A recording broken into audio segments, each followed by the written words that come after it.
مرحلہ ہوگا امریکہ کے لیے بھی اور سعودی عرب کے لیے بھی. اور سعودی عرب کو ریسورسز اس لیے چاہیے کہ ان کی جو اکنامک حالات ہیں وہ کوئی اتنے اچھے نہیں ہیں جو چند سال پہلے ہوتے تھے. تیسرا جو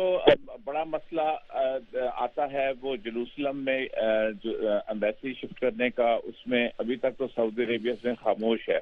لیکن وہ زیادہ دیر خاموش رہ نہیں سکتے اس لیے کہ علاقے کے جو عوام ہیں خاص طور پہ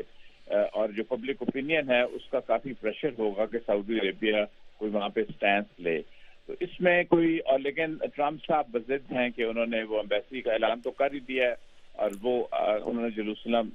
میں شفٹ کرنی ہے امریکن ایمبیسی. اور اسرائیل کے ساتھ ایک ٹلٹ بھی ان کا بہت زیادہ ہو گیا ہے, جیسے کہ ایک زمانے میں امریکہ ایک میڈیٹر ہوتا تھا, وہ رول بھی ختم ہو گیا, فلسطینی بھی ان سے بات نہیں کرنا چاہ رہے. تو یہ سعودی عربیہ کے لیے تشویش کا باعث ہوگا کہ اپنے علاقے میں اور اپنے جو ان کے سعودی عرب کے اپنے لوگ ہیں یا علاقے کے جو عرب ممالک ہیں دوسرے ممالک ہیں وہ سعودی عرب کو کس نظر سے دیکھیں گے اگر سعودی عرب بالکل خاموش رہتا ہے اور صدر ٹرمپ اپنی منمانی یا مرضی کرتے رہتے ہیں جروسلم کے مسئلے کے اوپر. تو یہ سارے معاملات ہیں جن کے اوپر بات چیت تو ہوگی, لیکن یہ نہیں ہو سکتا کہ جو سعودی عرب کے مفادات ہیں جس طرح وہ چاہتے ہیں شاید امریکہ کے بھی مفادات اسی طرح کے ہوں. امریکہ نے اپنا بھی مفاد دیکھنا ہے, دوسرے بھی ممالک ہیں, ایران کے ساتھ ٹھیک ہے کھچاؤ ہے, صدر ٹرمپ کا بھی بڑا ہوسٹائل ایک سٹینس ہے وہاں پہ, لیکن بہرحال وہ ایک کسی حد تک ہی جائیں گے, اس سے آگے وہ نہیں بڑھنا چاہیں گے. اور جہاں تک جوہری اس کا تعلق ہے پریشر کا, یہ یورپینس کا بھی بہت پریشر ہے اس کے اوپر. اور صدر ٹرمپ چاہ تو رہے ہیں, لگ تو رہا ہے کہ وہ معاہدے سے نکلنا چاہتے ہیں, لیکن یورپینس اور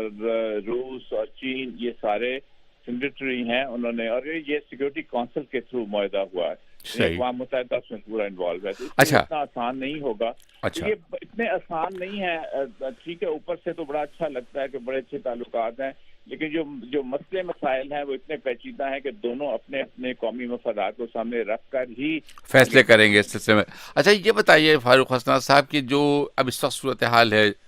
کیا آپ مشرق وسطیٰ میں نئے اتحاد بنتے ہوئے دیکھ رہے ہیں مستقبل میں؟ جی بالکل, نئے اتحاد تو بن چکے ہیں. دیکھیے اگر آپ دیکھیے کوئی سوچ بھی نہیں سکتا تھا چند مہینے پہلے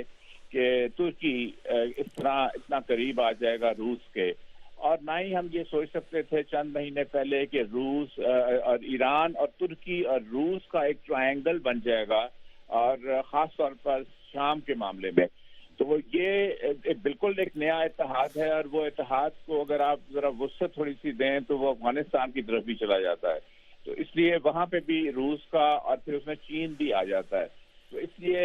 بالکل, اور امریکہ کے الائنس پارٹنرز کون ہوں گے؟ بہرحال سعودی عرب ان کا سب سے بڑا الائنس پارٹنر ہے, اسرائیل تو ہے ہی, ایجپٹ بھی ان کا الائنس پارٹنر ہے. تو اس کی یہ الائنسز بالکل مشرق وسطیٰ میں بڑی تیزی کے ساتھ تبدیل ہوئے ہیں اور نئی الائنمنٹس وہاں پہ وجود میں آئی ہیں. تو اگر شام کا جس طرح کہ وہ کامیاب رہا, بہت سی اس میں بھی معاملات تھے, جس طرح کردوں کا معاملہ بھی تھا, اور ترکی کے ساتھ ترکی کے اپنے بھی انٹرسٹ ہیں وہاں پہ, اس کے باوجود یہ تینوں ممالک انہوں نے مل کر ایک مشترکہ وہاں پہ پالیسی بنائی ہوئی ہے شام کے معاملے میں, یعنی کہ ایران, ترکی اور روس نے. تو بالکل نیا اتحاد تو بن چکا ہے وہاں پہ. اچھا دوسرے یہ کہ یہ جو اب سچویشن بن رہی ہے مشرق وسطیٰ میں,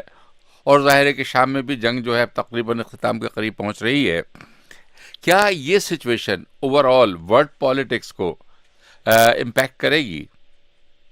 اصل میں بات یہ ہے کہ اب دنیا جو ہے وہ ملٹی لیٹرل ہو گئی ہے, یعنی اس میں جو ریجنل ایکٹرز ہیں ان کی زیادہ اہمیت ہو گئی ہے, اور مختلف ریجنز میں مختلف ممالک جو ہیں وہ ابھر کے آئے ہیں جن کے ارد گرد دوسری ساری پالیٹکس ہو رہی ہے. اگر ایک زمانے میں جو ہم دیکھتے تھے کہ اوور آل ایک دنیا ہوتی تھی اور اس میں دو کیمپوں میں ڈیوائڈ تھی,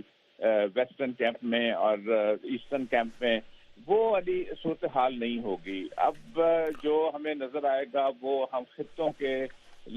حساب سے, خطوں کے لحاظ سے ہی ہم بات کر سکیں گے کہ یہ ملک یہاں پہ ڈومیننٹ ملک ہے, اس کا دوسروں کے ساتھ اس طرح کا الائنس بنا ہوا ہے, اور اسی طرح دوسرے خطے کے اپنے ڈائنامکس ہوں گے. جی تو اس لیے اوور آل سچویشن تو یہی رہے گی کہ خطے ملٹی لیٹرلزم جسے ہم کہتے ہیں، یہ نئی دنیا کا نقشہ ہمارے سامنے آیا ہے. اچھا، ایک آخری بات یہ اور مجھے بتائیے آپ کی، جو اس وقت تو سچویشن ظاہر ہے کہ اب داعش وہاں سے نکل چکی ہے،